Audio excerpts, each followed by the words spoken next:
আসসালামু আলাইকুম। আজকে মে মাসের ১ তারিখ।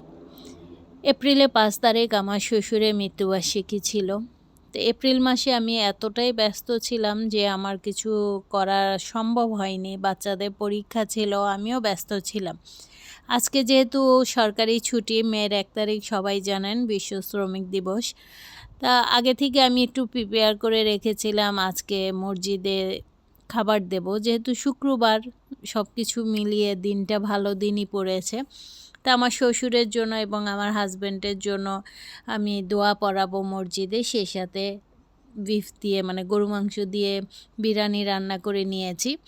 যতটুকু পেরেছি আর কি, এখানে কোনো নির্দিষ্ট ছিল না যে এতজন লোকের জন্য দেব। মানে আমি ২ কেজি চাউল দিয়ে যতটুকু হয়েছে আমার, আমি বক্স করে মসজিদে বাচ্চাদের কাছে খাবারটা দিয়ে দেব। সেই সাথে হুজুরকে মানে নাম দিয়ে দেব যে দোয়া পড়িয়ে দেওয়ার জন্য আমার শ্বশুরের জন্য, এবং সেই সাথে আপনাদের ভাইয়া মানে আমার হাজব্যান্ডের জন্য। এই কাজগুলো করতে আমার খুবই ভালো লাগতো। প্রতি বছর মানে আমার শ্বশুর তো ২০২০ সালে মারা গিয়েছেন। তারপর থেকে প্রতি বছরই আমি এবং আমার হাজব্যান্ড সহকারে কাজটা করে থাকতাম। সাথে বাচ্চারাও থাকতো। এবছর আমি আর আমার বাচ্চারা মিলেই করলাম।